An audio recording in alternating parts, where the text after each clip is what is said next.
Hi, thanks for being here today. The topic is attracting abundance, and I have a lot to share with you about that. I think you'll really like it. First, hello to my listeners in Blainville, Quebec. So happy to have you here. I actually have friends in Quebec and just delighted to know that you're here. Thanks so much. Let's jump into this topic because I do have a lot to cover. I want to start with talking about what abundance is. The first thing people think of is money, which is why I decided to wear a green sweater, green background. But that is truly not all abundance is about. It's one aspect of it. Because the truth is abundance is everything and everyone in our life that makes it feel rich and full and gives us a sense of joy and satisfaction. Can be money, can be people, can be a place to live. It can be a lot of different things. So, one of the biggest blocks to attracting money is our money mindset. Money can be a real space of resistance for people. It can trigger a lot of family wounds and old stories. The money mindset you have is often a direct reflection of how your family handled money or believed in money. So it's one of those things like you're raised with these beliefs. Now you need to realize you have them in order to change them. Your money mindset can also reflect a collective consciousness and the society's beliefs around money and abundance. And there's a lot going on right now with people saying, oh, times are so terrible. Oh, just no one can pay their bills, blah, blah, blah. A lot of people are having that truth, but you don't have to be one of them. So you need to heal your money mindset to be abundant. And being abundant begins with feeling abundant. Whatever you're thinking about money leads to how you feel about money. And that feeling, like everything else, gives off an energy. We talk about that a lot on this show. That energy can either support your earning capacity or hurt it. So, energy is currency. If you want to use your energy to earn more, to have the people in your life you want, to have more security with lots of things, a reliable car, a comfortable home, then you need to clean up your thoughts and beliefs about money. So as you open up to shifting your beliefs and your money mindset, you clear those blocks to becoming abundant and attracting financial freedom. We have to look at our ego before you can bring it to the light. So I'm going to tell you how to step out of scarcity thinking and jump right into the flow of abundance. Again, that I know there's a lot of talk about financial, but it's true for every form of abundance you want in your life. You want more love. That's a big one for a lot of people. You don't want to be lonely. You want more friends, whatever it may be. So there's three big blocks to manifesting abundance.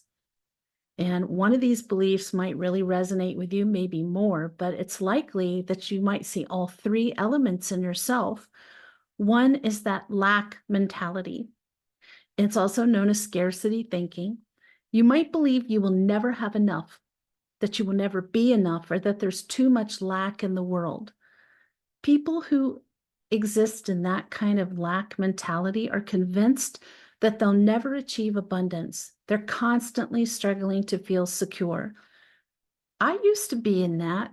Part of it is that I didn't care about money so much. I wanted to be able to pay my bills and do nice things for my daughter, but I didn't care about having a lot of money, or I still don't really care that much about cars. I'm grateful for my home, but I don't need a lot.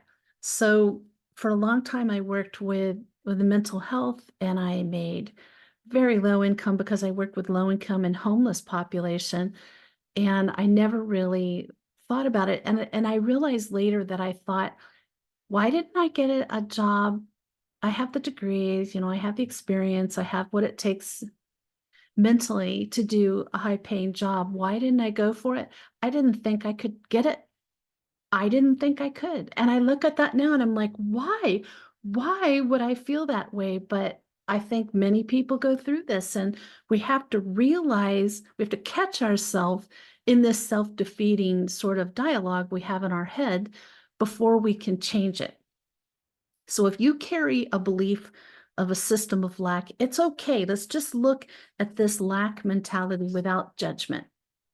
So 2 is the belief that having money makes you better or less than others. And I think this is a big one. It's believing that having a certain amount of money makes you better than, or not having it makes you not as good as others. This can show up in a couple of ways. You might believe that you have a lot of money, so you're superior to others in some way. You're smarter or you've worked harder. You might also fear having money because you associate it with negative qualities. You may have a story that says, I don't want to be seen in that way. Maybe you see rich people as greedy, as bad, evil, whatever.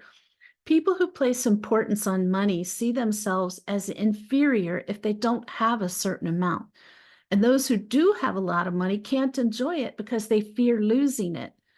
So that's another little mindset to be aware of and start working on. 3 is the belief that there's not enough to go around. And honestly, I think this affects our whole society, and I think it affects the world. People with this block believe there's a limit to their earning capacity or that it's based on the outside world. And this belief system sees the world in a zero-sum manner. If one person has more, then another person must have less. Only so many people can be abundant. The belief that there's not enough to go around really gets revved up by what's happening in the world around you. And we see a lot of it right now because you tell yourself that your capacity to be abundant depends on something outside of yourself. This belief can also sabotage your business because instead of worrying about, people look at competition and they're like, oh, those are our competitors. And they get in this warrior mode and they're really holding tight to their clients.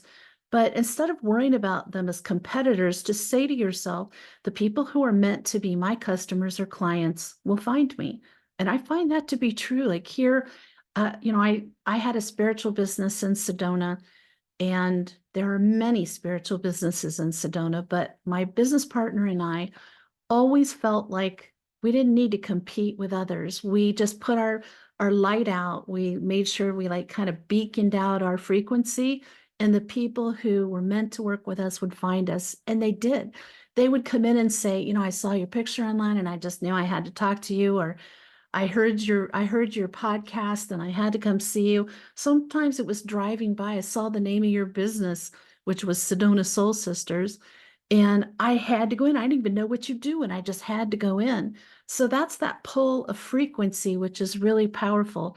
Don't waste your energy worrying about competitors, whether it's competitors for business, for money, for love, for anything that is important to you.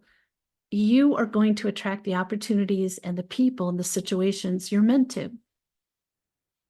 So here's 5 ways to start manifesting abundance. Now that you're aware that these blocks exist, how do you clear them? I'm going to give you some tools to heal that money mindset and attract whatever abundance you desire. 1 is witness your blocks and choose better. Witnessing your own blocks to manifesting abundance. So what is your lack mentality? How do you feel better than or less than when it comes to financial security? How does the story that there isn't enough to go around show up for you? Become very conscious of your thoughts.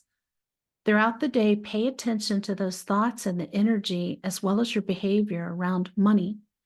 When you notice those fearful thoughts around money, use that moment to create a perceptual shift by practicing the choose again method, and I'll detail that for you in a minute. Then immediately forgive yourself for having that fearful thought and then consciously choose to see it differently. Shift your focus to abundance. So this is the choose again method. So here's an example. Maybe you catch yourself staring into a boutique window thinking, I wish I could afford that amazing dress. Forgive the thought immediately and then choose a new one. For example, I'm grateful for the cup of coffee I'm drinking right now. That simple shift redirects your energy and amps up your gratitude and positivity. In an instant, you will remember that you really do have a lot of abundance around you, and that more than anything, true abundance is a feeling. It's not a specific dollar amount. It's not a home with a specific value or a car that's a specific type or cost a certain amount. It's a feeling. So that when you take away the need to look for lack and instead you're looking for abundance, then abundance becomes what you see. Your true abundance starts with your belief system, so choose to see things through the lens of love.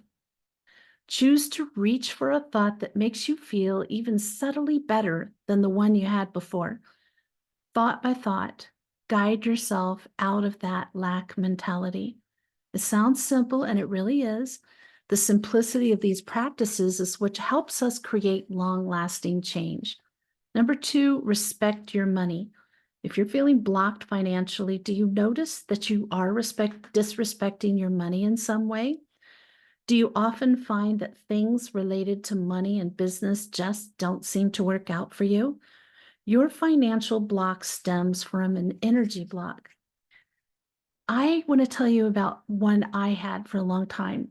I realized at some point that I was fine financially, except in the autumn. Every autumn, I would spend, and I wasn't buying Christmas presents. I was usually buying clothes or jewelry or shoes. I really didn't need more clothes or jewelry or shoes. So I never did figure out, like, now I have something really sad that might trigger something like that. But at that point, I didn't. It's just like, I don't know if it's because I loved autumn so much that I got a little giddy. I don't know. But I had to prepare myself. So, like, when September rolls around, I go into like a policing mode with myself that I'm not going to buy unnecessary things. I'm going to really think and rethink and rethink before I make a purchase of any kind in the fall. It's helped a great deal. I haven't had a problem with that in quite a while now. Remember that everything is energy, even what's in your wallet. Energy is currency. So you only have so much energy to give. That's why it's so important to be careful with your own personal energy. But for the sake of finances and the economy, clean up your wallet, clean up your files, and start to clear the energetic connection to your abundance. So, clutter gets in the way of abundance. Clutter makes it hard to think. Clutter makes it hard to be productive. I'm forever decluttering. I feel like there's a little elf that goes behind me, and as I declutter, he just messes things up again, but it's me. So it may be a thing you need to do, like getting rid of things you don't need and don't use, going through your files once in a while and shredding everything you don't need, or turn it into scratch paper, print on the back of it. I do it all the time. The other thing you can do is go through your wallet once in a while and just take things out. Go through your purse, take receipts out, file them where they need to be, clear away trash, get it out of there. If your wallet is beaten up or overstuffed, or you just don't like it, then clean it up or get a new one. Not only will that new clean wallet energetically support you, but it also is making a statement to the universe that you're ready to receive. Recently, that's funny, like I didn't think about it, but I needed a new wallet. Mine was falling apart, and I like metallic wallets. So I got this really cool one that holds a lot of cards, and it's bronze metallic. Every time I look at it, I get excited. I think it's really helping me. I think it really does like pull in abundance, like to have a wallet you really like. Number 3, want more for others. I think little examples of that can be being happy when your family member or your friend has something wonderful happen, instead of going, oh, why they have that and I don't. Just be happy for them. Wanting more for other people puts you into an energy of abundance right away, because it feels good to want good things for other people. The practice of wishing for others to receive expands your own ability to receive, and that feeling of abundance is going to help you attract what you want. If someone has what you'd like to have, it doesn't imply that it's not available to you. In fact, I think it's the opposite. Your envy reflects your deep desire. Even if your ego has convinced you that there's not enough to go around, your higher self knows the truth. So transform your jealousy into an opportunity to clarify to the universe, to your angels, to God, what you really want. I believe that the more you see others who have what you want, the closer you are to getting it. Choose to see the people who have what you want as a reflection of what's to come. I will tell you, I have some friends who love to go to the casino, and once in a while, I'll go with them and I will play slots a little bit. And the people are so amazed. It's usually a bunch of elderly people. And when one of them wins, the three of us get so excited for them. We really do. I mean, we get as excited for them as we probably would get for ourselves. And it feels good. I mean, why wouldn't you be happy for someone's good fortune? Number 4, practice the prosperity game. Abraham Hicks has a great exercise that helps release resistance around money so you can co-create from an energy of abundance rather than energy of lack. And it's called the prosperity game. And how that works is it's a mental practice of receiving checks from the universe. Every day you double the amount you receive, and this puts you in a powerful container of playing around with the feeling of abundance. I really think this is fantastic. Each day, as you accept this new check, a mental check, pretend check from the universe, you must spend every cent of it. You can spend it on food, clothing, a car. You can spend it on whatever you have enough to pay for. It sounds easy, but if money has been a struggle for you in any way, you're going to be surprised by how challenging it can be to stretch your imagination. So let's say you tell yourself that you're going to get a check, a universal check of $1,000 on day one. Then you need to sit down and start listing what you're going to buy and the approximate cost on that. And you have to do it every single day. You're going to truly feel what it feels like to have unlimited amount of money, but we're going to ease you into it with his method. So you can start at whatever amount you want, but I do recommend starting big so that you have something to spend. Let's say you do get that mental check of $1,000 on day one. You have to mentally spend that entire $1,000 by the end of the day. List each thing you buy and don't get too hung up on specific prices. The next day, you receive a virtual check for $2,000. Again, you must spend every cent of it. The next day, you get $4,000 and then one for $8,000 and so on. So there's some rules to this. Number 1, you cannot give your money away to someone unless it's for something special like a birthday. This is because you want to practice knowing that unlimited abundance is available to everyone in the world. If you're handing a check to someone, you're missing that they could also be in a stance of manifestation. It's important to believe that everyone is entitled to create whatever they want, and their creations don't have to come from a place of lack. So there's one exception. If you want to create a charity, then make a list of all the things that you need to purchase to have that charity be successful. In this case, you're using the money to invest in what you're creating. And that's going to be a fun one when you get up to like $100,000 in a day, 200, 300, a million. Eventually you come to a place where you have everything you need, even mentally. You've bought everything you want, everything you need. And now you're looking around, how can I help others? How can I help the world? So rule number 2 to prosperity game, don't put your virtual checks into a virtual savings account unless you're saving up for something specific like a home. And even then, don't start saving for that big item until your daily checks reach a big amount. The reason for this is that saving implies that someday there might not be enough. Remember, the prosperity game is a mental exercise in unlimited abundance. And after you do this, I say do it for 2 weeks minimum. Feel your energy shift. When you play the prosperity game, you want to get into the practice of spending every day. And honestly, this is pretend spending, pretend money. So you start to feel your energy shift. Maybe you've never had $1,000 to just blow on whatever you want, or 100, 50,000 even. That's a lot of money for most people. So it's going to be kind of fun and a little scary and like, oh my gosh, what do I even spend it on? That's part of the practice. You're training yourself. That mental opportunity to spend freely day after day puts you into the vibrational stance of manifesting abundance. Your energetic feelings of abundance will blow your mind because suddenly, when you start to feel abundant, abundance will find you. And when you release financial fears, you'll come to accept that you are not your lack mentality. Number 5, say a prayer for abundance. There's another layer to the healing, which is an abundance prayer. Prayer is the medium for miracles. So make this prayer part of your practice for healing your money mindset every morning, every night. say this. You don't have to say this word for word, but the general intent is important. Put it in your own words.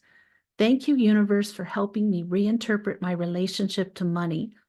I know my lacking thoughts are based on fear, and I'm ready to release them now. I welcome new and creative abundance, and I will pay attention to the guidance I receive. I am free from my financial fear. I am abundant. I got halfway through that prayer and I felt the angels coming in really powerfully. So I guess they think you should try that too. And then because, my core of my work is angels, there's something that happened to me personally when I first moved to the Sedona area, and I had come out of a really just terrible situation where I had been fraud, had someone perpetuate fraud on me, took all my money.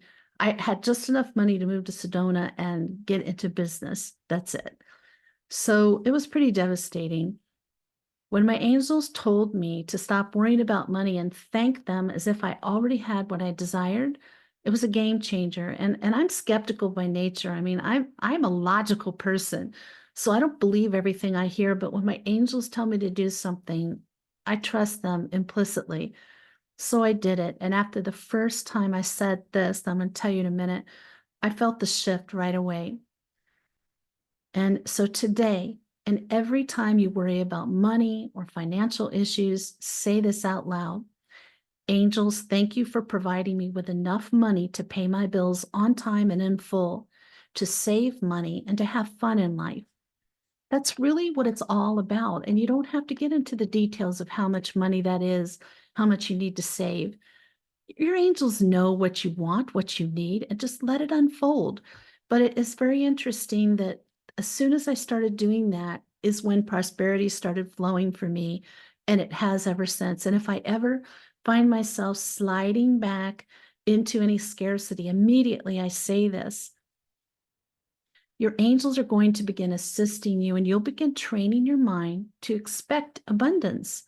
I can't wait to hear the abundant miracles that begin to occur for you as you change your energy around your money and abundance and whatever that means for you. I will be continuing this topic on part 2 over on my Patreon page. It's also called the Angel Room. You will need to join at least at the minimum level. It's just $5 a month, so you can listen to this, watch this video. But I'll be providing you with 60 affirmations to attract abundance, and each 20 will be for very specific reasons within attracting abundance. So I think you'll find that useful. Tune in next Sunday. The topic, I'm excited about this. It's light language, what the angels speak. It's the language of angels. So I'm going to sing some for you. I'm going to show you an example of written light language, and we're going to talk about that a little bit. You can also learn to do it for yourself. If you really love angels, I imagine you do, because here you are listening to my podcast, then I think you'll really benefit from that. And in the meantime, may your angels surround you. May your angels protect you every moment, every day of your life. I'll see you next week.